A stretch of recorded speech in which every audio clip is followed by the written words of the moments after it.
A lot of the time when you have geographic data, it's a CSV or an Excel file with latitude and longitude inside. Maybe each row is a restaurant or a school or a power plant or something, just points out in the world. Unfortunately, geopandas has no idea what to do with a CSV file. If you try to use gpd.readcsv, it will say, I don't know what readcsv is, or if you try to use gpd read file with a CSV file, it'll say, I have no idea what to do with this file. Give me a shape file instead. It seems way easier to deal with a CSV file than a shape file to me. It's just one file, just latitudes and longitudes, no big deal. But yes, it's going to take a little bit of extra effort to get that data into a geodata frame. So here are the steps that we need to go through. First, we need to open up the CSV with pandas, normal pandas, not geopandas. Second, we'll take the latitude and longitude from that CSV and we're going to feed it to Shapely, which creates a point. It's a kind of geometry. Just like with the shapefile, we saw polygons. A point is a geometric representation of that latitude and longitude. Third, we're going to feed the original data frame and the geometry together, and we're going to use that to make a geodata frame. And then, fourth, we're going to tell that geodata frame that yes, the coordinates are latitude and longitude. So tell the new geodata frame that coordinates are latitude and longitude. So that then, once we've done all of these steps, we can send that info out into the world, do our analysis, make some maps. So now that you have an idea of where we're going, let's get started. So I already set us up with our imports here, importing pandas, importing geopandas, and importing points from Shapely. So let's start by reading in our CSV file with pandas. I'm just going to call it df. df pd read CSV. The file that we're opening is powerplants.csv. It's just a very simple CSV file. Oh no, I didn't run this yet. It's just a very simple CSV file with the name of the power plant, the kind of electricity it is, the number of megawatts it produces, and, luckily enough, longitude and latitude. So this is what we want to turn into our geography here, these longitude and latitude columns. Just because it has something that we think of as geography, which are these two columns here, that doesn't make it a geodata frame, right? So what we're going to do now is we imported this thing called point from Shapely. And the way that Shapely works, or the way that Shapely points work, is like this. I can feed point two numbers. And there we go. It gives me a little dot back. When you have a point, a Shapely point, you can give it a longitude and a latitude, and it will give you back a little point. It's just displaying this because we did matplotlib inline, so it's making us a map of exactly 1 point. Now, instead of just passing two different numbers separated with a comma, we can also pass it a list, and it will give us the same result. So you don't have to worry about, is your latitude and longitude inside of a little list, or is your latitude and longitude just by itself? Shapely is protecting us. Shapely is helping us. It's saying, I know what you mean. So now that we know how points work, what we need to do is we need to make a new point for every single one of these rows. Take the longitude and latitude, turn it into a point. Take this longitude and latitude, turn it into a point. Take the third row's longitude and latitude and turn it into a point. So in order to do this for every single one of our rows, we're going to use .apply. If you haven't seen it before, it's like a for loop for a data frame. It's usually used with the function. You send the row off to the function and get back whatever you want. But since our conversion is pretty simple, we're just going to use a thing called a lambda instead. It's basically the same, it just looks a little different. So the way this is going to work, I'm going to pull down this head just so we can look at our data. So I'm going to say points equals df.apply. So what do we want to do to every row? Well, what we want to do is take that row and turn it into a point. We're going to say, hey row, give me your longitude and give me your latitude. And then it will turn it into a point. It will make a big long list, push it into, no, what happened? Something terrible happened. Oh, okay. Here is something, usually I edit out my mistakes, but this mistake will happen to you. When you do df.apply, what pandas wants to do is something to your first column, to your second column, to your third column, fourth and fifth column, going down column by column. We don't want it to go column by column.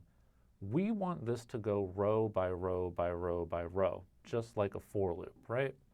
So in order to make this go row by row by row by row, at the end of this dot apply, we need to do comma axis equals 1. So the 0 axis is this way, and then the 1 axis is this way. So when we run this now, dot apply with axis equals 1, it's going to go through every row. And there we go. Now we have a point for every single row in our database. Just going to do a head there so we see only the beginning of it. An important thing to remember is longitude comes first. First it is longitude, then it is latitude. In other situations, latitude comes first, but in this case you're going to put longitude first. If you make a map and it looks kind of weird, go back and check and make sure that you put longitude first. So now that we have these points, we're going to use them as the geometry of a geodata frame. We can't just take these points and put them into a new column in our existing data frame because, as I've said before, a data frame is different from a geodata frame. Can't just add a geometry column to a normal data frame and have it become a geodata frame. You have to create a geodata frame from scratch. So what we are going to do is we are going to create a new data frame. I'll do this piece by piece. gpd.geodataframe, and then you feed it the data frame that you want it to be based on. So I say, geopandas, make a new geodata frame and make it based on our original data frame. So this information here. If I try to run that, there we go. It's a geodata frame that doesn't have a geometry column. How do we give it a geometry column? Well, after we say base this on the df, we go comma, geometry equals points. So it takes these points here, which looks like a geometry column, and adds it into our new geodata frame.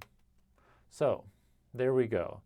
It takes all of our old data from our old data frame, pushes in a new geometry column. Let's save this as power plants. Beautiful, right? So we could do a dot head or a dot plot now, and it would seem fine, but sometime down the road we would actually run into problems. So it might say, is this point meters from a certain area? Is this kilometers? Is this degrees? Is it really latitude and longitude? It doesn't really know what this geometry means. So in order to tell the geodata frame that yes, it's actually latitude and longitude, we need to add one more line.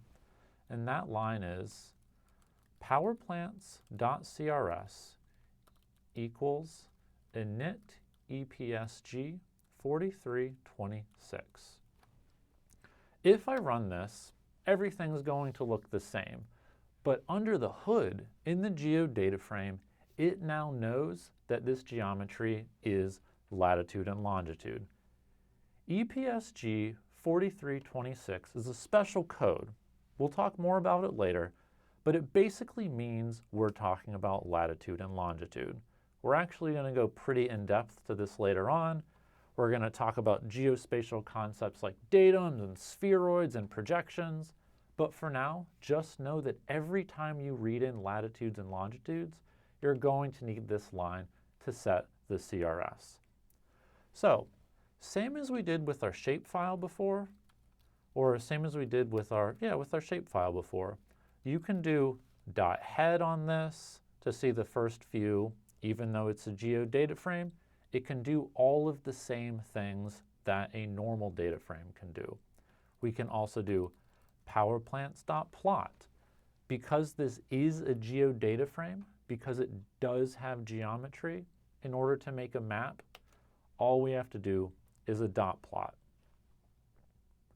There is one warning I'm going to give you though, and that is to pay attention to your column names. The most important thing when reading in CSV files is paying attention to your column names. Usually what you're going to do when you're reading in a CSV file is you're just going to cut and paste all of this code, which is the normal way to do it. You know, everyone does it. It's fine. But when you cut and paste this code with your own data set, sometimes it's not going to work and you're going to be so sad. But I'm going to tell you how to fix it right now. The reason why this will happen is because longitude and latitude columns will have a different name. It might be lon and lat. It might be capital L long, capital L lat. And in this code right here, what we're doing is we're saying, go through every single row and create a point out of the longitude and the latitude of that row. These right here are column names, row.longitude, row.latitude. If the column name is spelled differently, if it is all caps, if it is an abbreviation, you will need to change this. Say it's .long and .lat. That has to match what your columns are. Maybe it's X and Y, something like that. So it's not the biggest problem you'll ever come up with. It's a pretty easy fix, but it's definitely something that you're going to run into. So just be a little bit careful, and I'm sure you'll be fine. So yes, reading this in was a little bit more difficult than reading in a shapefile. But if we put it all in one line or in one cell, it's not actually that bad. I'm going to do a little bit of a cut and paste, taking all of these separate steps and putting them together. So the first thing we do, step one, we read in our CSV as a pandas data frame, normal pandas data frame. Step two, we created shapely points from our latitude and longitude.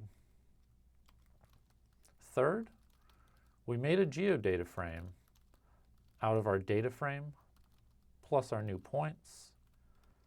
And then finally, we confirmed for the geodata frame that we're using latitude and longitude. And all you need is those 4 steps, and they're basically the same every time. You just need to change your file name, maybe change these column names here, and change your variable names, and you're good to go. So there are a few other data sources that you might encounter with geographic data that aren't shapefiles, that aren't CSV files, but I would say that now that you can do CSV files and shapefiles, you're pretty much able to deal with the bulk of geometric data. Now that you can open CSV files, now that you can open shapefiles, it's time to get cranking on some more advanced geospatial work.